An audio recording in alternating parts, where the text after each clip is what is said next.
Okay, friends, welcome back to our online Bible study, and it is hard to believe that this is the last week in the Gospel of John. Later this week, we're going to be asking you to share a little bit about what going through this has been like for you, whether you have been with us every day through the reading and the videos, or you just jumped in and out. We'd love to know what this has been like for you.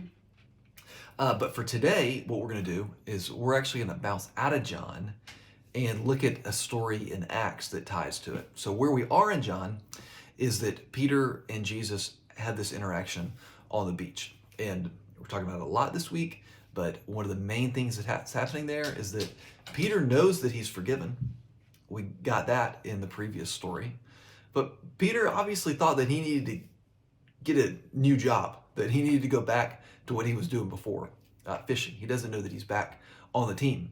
This reconciliation that happens between Peter and Jesus on the beach is Jesus saying, you're back on the team.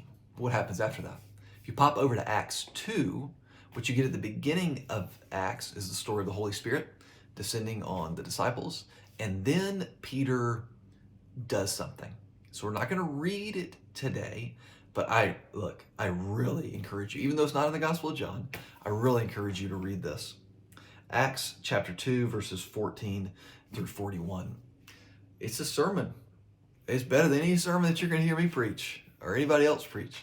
It's a sermon that Peter preaches, tying kind of the story of Jesus all together, tying it in to pieces of the Hebrew scriptures of the Old Testament, helping people to understand who Jesus was.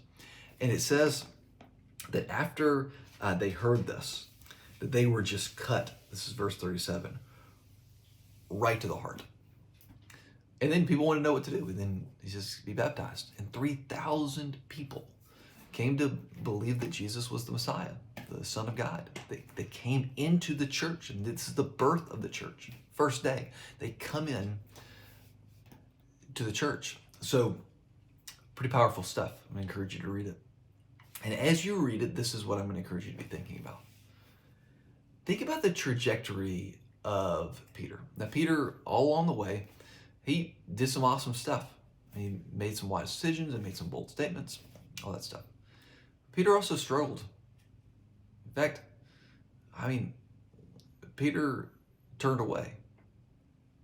It's hard to believe that the same person who not long before this had cowered in the courtyard, trying to convince everybody around him that he doesn't know Jesus, is now standing up in front of thousands of people preaching about who Jesus is. And this is the same guy who not long before this was hiding in a room along with other people because he was afraid. We just read that, recently. Last week. He's sitting in the room, he's afraid. And now he's out there in front of all these people, boldly proclaiming. So as you read it, get the sense of just what Peter's saying in the sermon itself, but also think about that. Think about what the Holy Spirit has done in Peter's life. He's moved from being someone who not that long ago was denying that he even knows Jesus. And even more recently than that was hiding because he was afraid.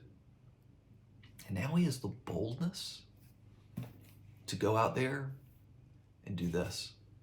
One of the things we see all throughout the book of Acts, which is something that we're going to dig into next year. We'll be telling you more about next year soon. Is that the people who were following Jesus were given uncommon, supernatural boldness. Is there an area of your life that maybe God is asking you or leading you towards being more bold? Especially when it comes to being honest about your faith or helping somebody to understand why it is that you believe what you believe. If you read through the story that Peter tells this sermon, be asking yourself also, Peter was compelled when he knew the Spirit to speak. Is there some way in which you are feeling compelled to speak? Maybe not in front of thousands of people, but to somebody. And just in some way. Peter here is compelled to speak.